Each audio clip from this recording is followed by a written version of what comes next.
Hola a todos, yo soy Daniel López y esta vez hablaremos sobre narcotráfico. El narcotráfico, el negocio en Colombia que ha dejado centenares de víctimas, que ha dejado una guerra sin fin y ha dejado una lucha de poderío, dejando a miles de personas afectadas. Hablaremos en cuanto al plano económico, social y cultural.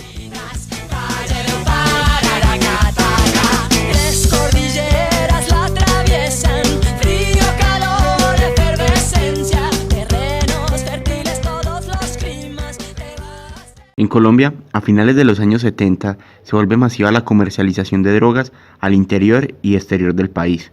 La aparición de cárteles o grupos ilegales en los diferentes departamentos comienza a comercializar y a distribuir productos ilegales, colocando en jaque al gobierno y a su vez la economía del país.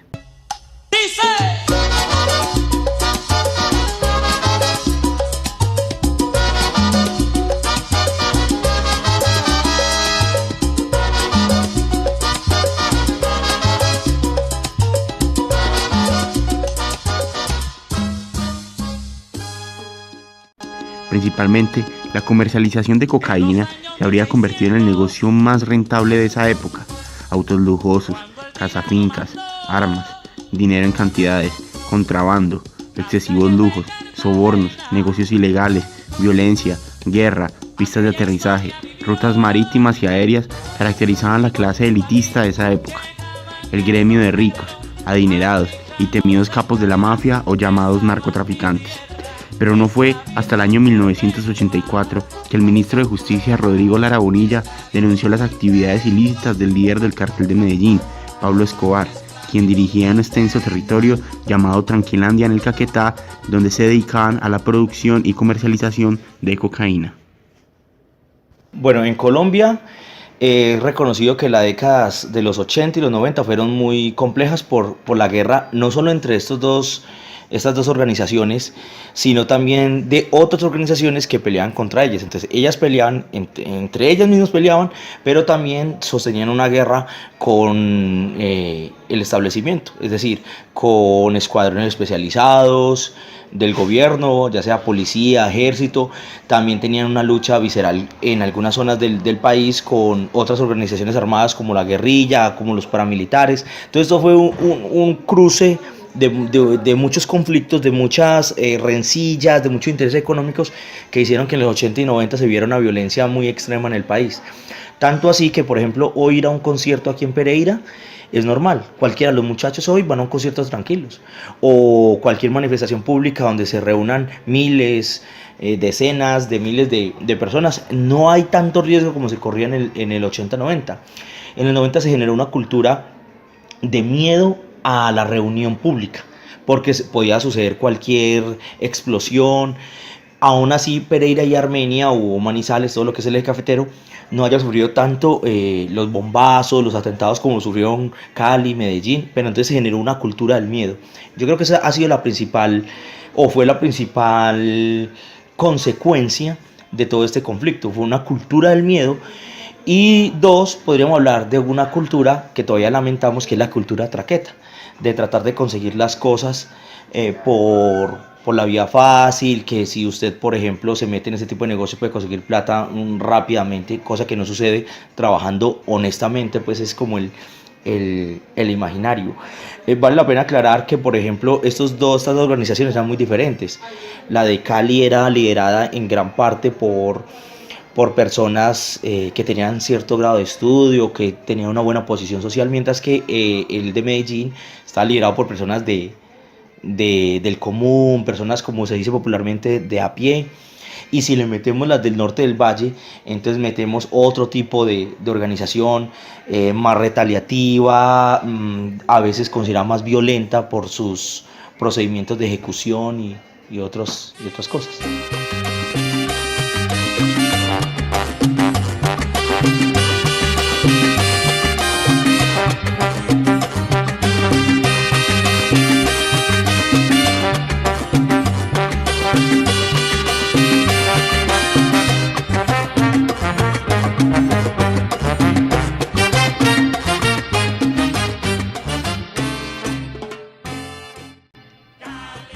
Son los años 80. Colombia. La narcodemocracia se apodera de la clase política. El América de Cali, de los hermanos Rodríguez Orejuela, se disputa la Liga de Fútbol colombiana con el Atlético Nacional de Pablo Escobar. Fruco y sus tesos pelean con el grupo Nietzsche por encabezar las ventas de discos fonograbados.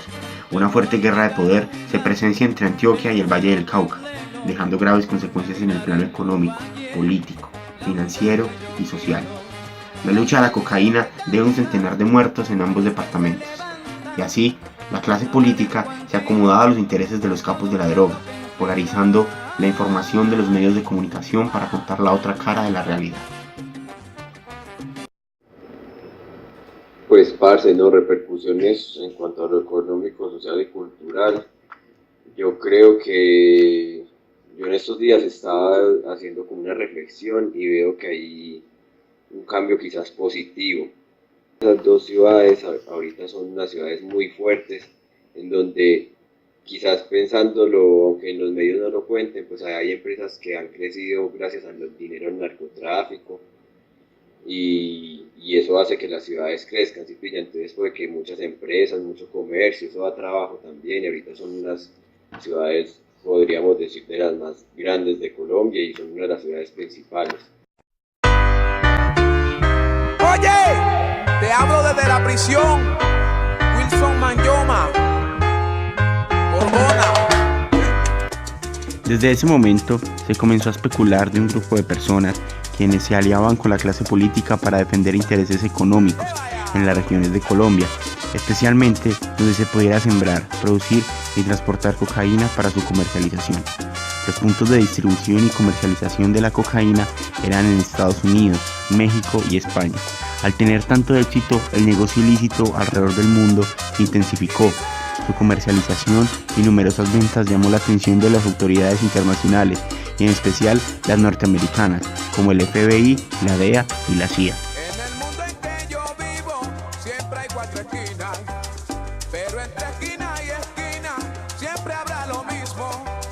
Para mí no existe cielo, ni luna ni estrellas, para mí no alumbra el sol. La organización del Cártel de Medellín estaba llegando a su fin. La captura del narcotraficante Carlos Leder había significado un gran éxito y logro para las autoridades nacionales y para las autoridades norteamericanas.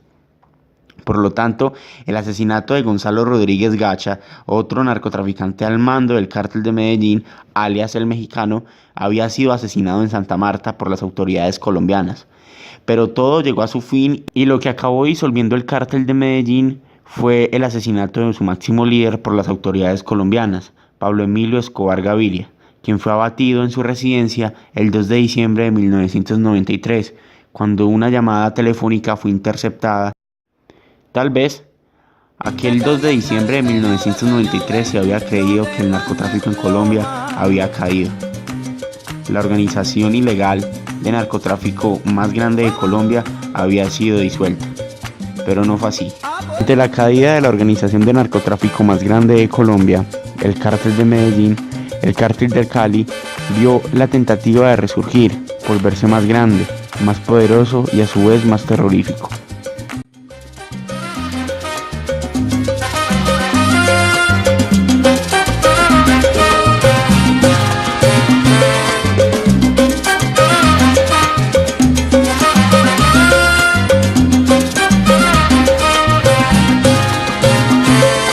Pero dentro del Cártel de Cali existían discrepancias entre sus líderes.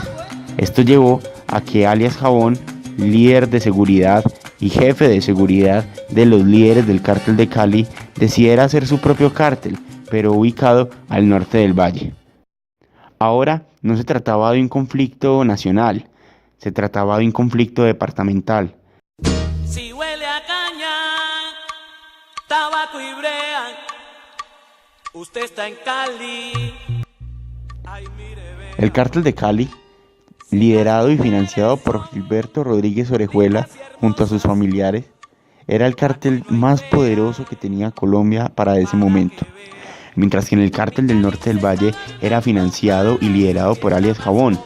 Alias Jabón, un ex policía retirado, quien era el jefe de seguridad de los líderes del Cártel de Cali. La organización ilegal, el Cártel de Cali, se disolvió cuando se dieron cuenta que el cártel del norte del Valle era más poderoso y más potente. Las autoridades capturaron a Gilberto Rodríguez Orejuela, máximo líder del cártel de Cali. Este fue extraditado y se vio obligado a ayudar y a cooperar con la ley estadounidense para capturar a los capos de la mafia. Es así como esta organización criminal cae, mientras que en el norte del Valle iba cogiendo fuerza la organización de Alias Jabón. No fue cuando Alias Jabón, tiempo después, su esquema de seguridad fue modificado y en Venezuela fue asesinado por manos de sus mismos hombres de seguridad. La historia del narcotráfico en Colombia podría darnos muchos datos, podría llevarnos a muchas conclusiones y podría contarnos paso a paso, detalle a detalle, criminales, quiénes fueron culpables y quiénes no fueron culpables. Pero la guerra del narcotráfico en Colombia ha dejado centenares de víctimas, así como el conflicto armado de las guerrillas de izquierda, así como el... Mi nombre es Daniel López y esto fue todo, espero que les haya gustado, muchas gracias. Manolo, escóndeme.